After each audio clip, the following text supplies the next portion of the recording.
CAA के खिलाफ तकरीबन 1 महीने से जारी मुजाहरे का सिलसिला इस जुमे को भी नमाज के बाद देखने को मिला। दिल्ली की तारीखी शाही जामा मस्जिद से लेकर हैदराबाद में ओवैसी क़यादत में रैली निकाली गई। हालांकि इसके अलावा दीगर रियासतों में भी सियासी और समाजी तंजीमों ने मुजाहरा किया। रिपोर्ट देखिए।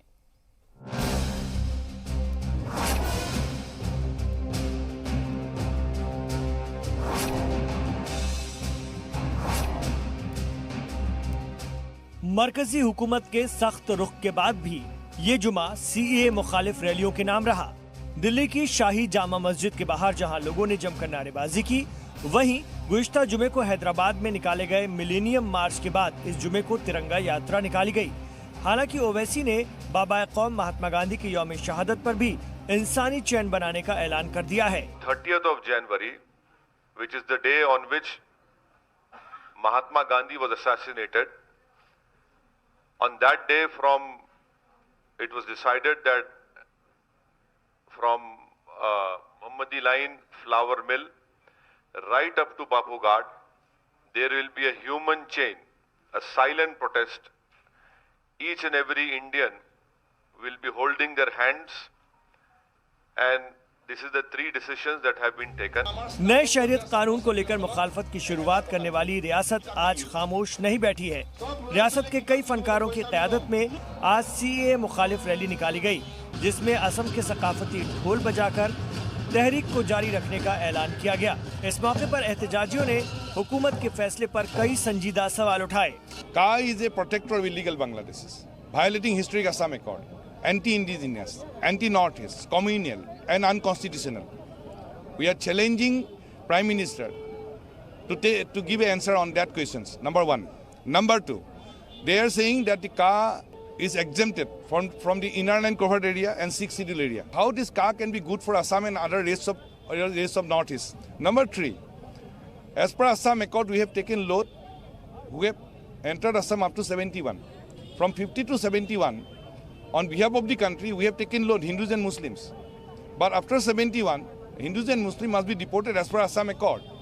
So where is their commitment? CAA की मुखालफत की आवाज शुमाल हिंद की रियासतों में सुनी जा रही है। कर्नाटक कांग्रेस की खातून कारकुनान ने इस कानून के खिलाफ रंगोली बनाकर अपनी नाराजगी दर्ज की। इस दौरान पार्टी एमएलए ने मरकजी हुकूमत पर नफरत फैलाने का इल्जाम लगाया। केरल में बीजेपी कानून की हिमायत में अवामी बेदारी मुहिम चला रही है। इसके जवाब में कई समाजी कारकुनान ने उन पर सवाल उठाना शुरू कर दिया है। इस दौरान लोग जगह जगह पोस्टर चिपकाकर तरमीमी कानून को आईन के खिलाफ बता रहे हैं। सीएए के खिलाफ जारी मुजाहरे कब तक जारी रहेंगे, ये कह पाना काफी मुश्किल है।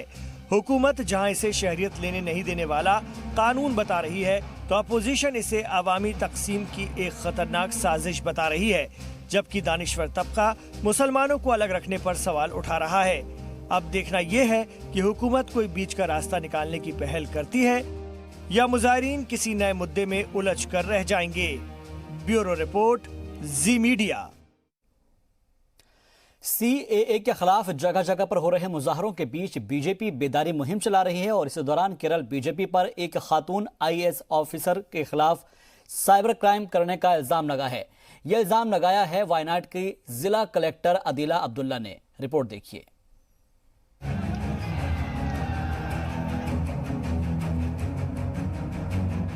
मुल्क भर में जारी सीएए की मुखालफत से परेशान बीजेपी ने इसके हक में बेदारी मुहिम चलाने का फैसला किया, लेकिन बीजेपी की हकीकत की पोल वायनाड के डीएम ने खोल कर रख दी है।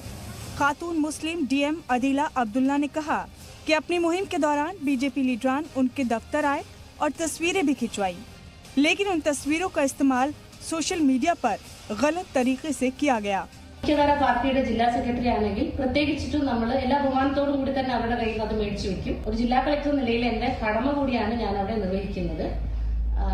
അതിനെ ഏതെങ്കിലും ഗ്രൂപ്പുകളിൽ അവരുടെ കയ്യിൽ നിന്ന് ഫോട്ടോസ് വാങ്ങിച്ചിട്ട് ആരെങ്കിലും അതിനെ തെറ്റായ രീതിയിലേക്ക് പ്രചരിപ്പിക്കുന്നുണ്ടെങ്കിൽ സാമൂഹ്യ മാധ്യമങ്ങളിലൂടെ വൈറലാവുകയും രണ്ട് പക്ഷമായി തിരിഞ്ഞുകൊണ്ട് ഒരു ഭാഗം NRC അനുകൂലിക്കുന്ന ജില്ലാ കളക്ടർ എന്ന് പറഞ്ഞ് പ്രചരിപ്പിക്കും, മറ്റൊരു ഭാഗം NRC അനുകൂലിക്കുന്ന ജില്ലാ കളക്ടർക്കെതിരെയും എന്ന് പറഞ്ഞ ഒരു ആവശ്യമില്ലാത്ത മാനങ്ങളിലേക്ക് അതിനെ കൊണ്ടുപോവുകയും।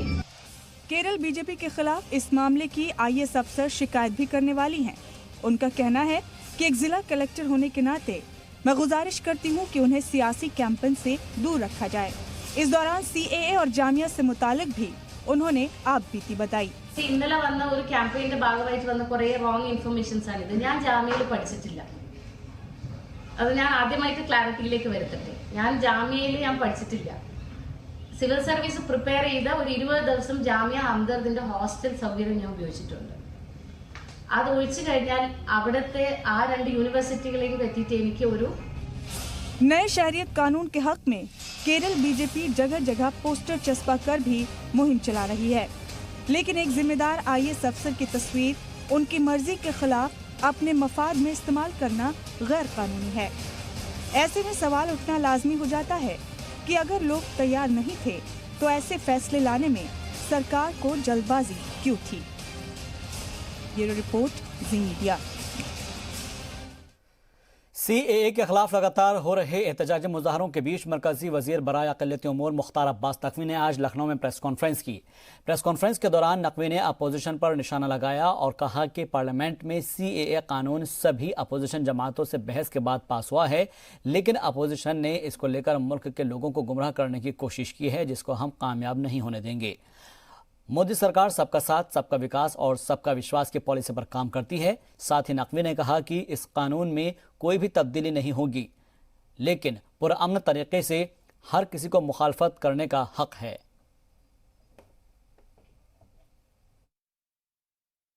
पॉलिटिकल पाखंड से प्रभावित प्रदर्शन है और खास तौर से नौजवानों के कंधे पर बंदूक रख करके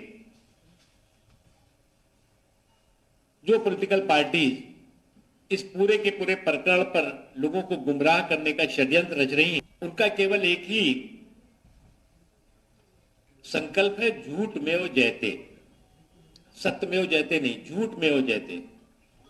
और उस झूठ में वो जयते का झंडा बुलंद करके वो एक वर्ग विशेष के लोगों को प्रभावित करने और उनमें भय और भ्रम का भूत खड़ा करने की कोशिश कर रहे हैं। ये कानून जो ओरिजिनल CAA का एक्ट है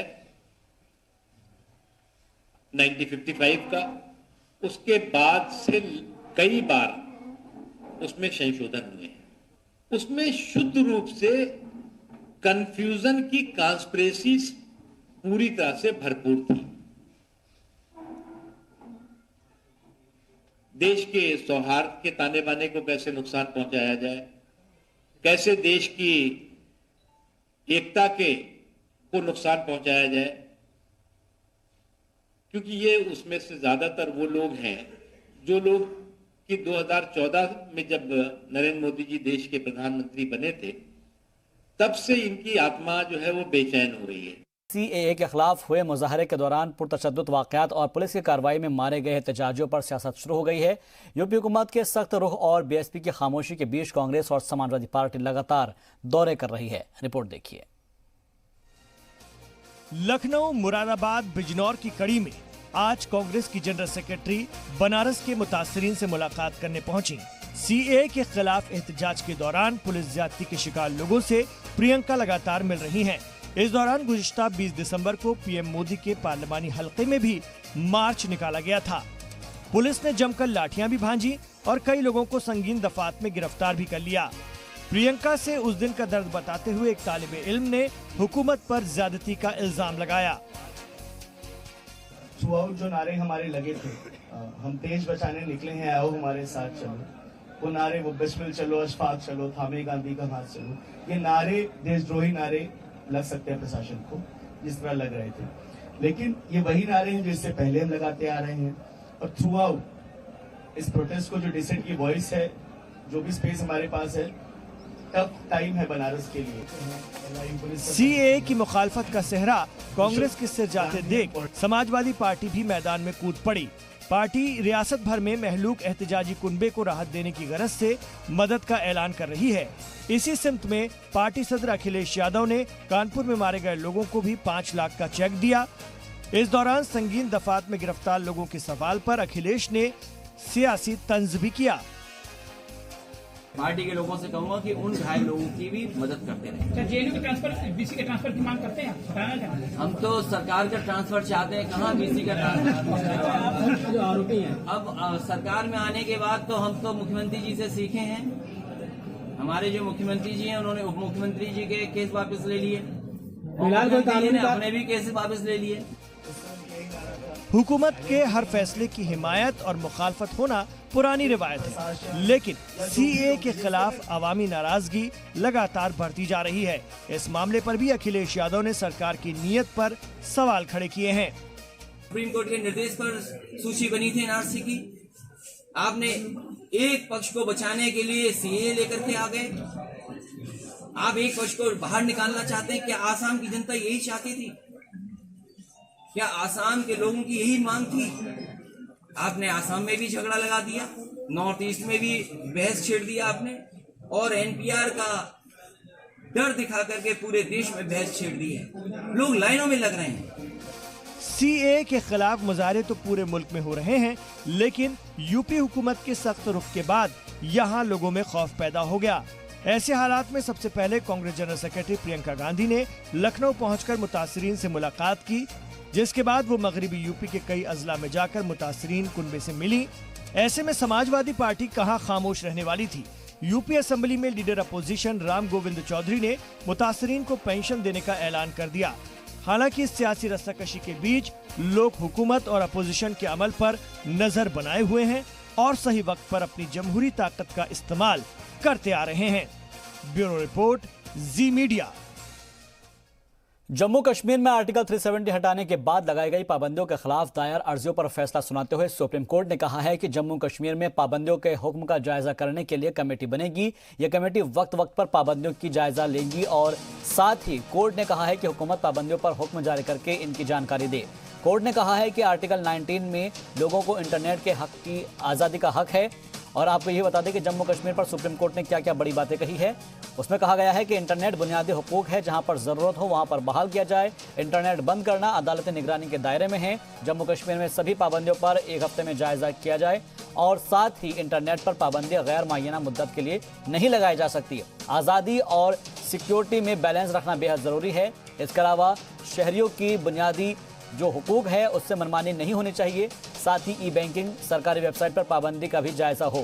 सरकार जम्मू कश्मीर में पाबंदी से जुड़े फैसले आम करे, यानी कि उसको पब्लिक डोमेन में लेकर आए, पब्लिश करे और बताएं कि आखिर क्या वजूहात है, किसकी वजह से आपका इंटरनेट बंद किया गया है। वो सरकार पब्लिक डोमेन में लेकर आए और ये बताएं कि आखिर कब तक ये इंटरनेट खिदमात बंद रहेंगी।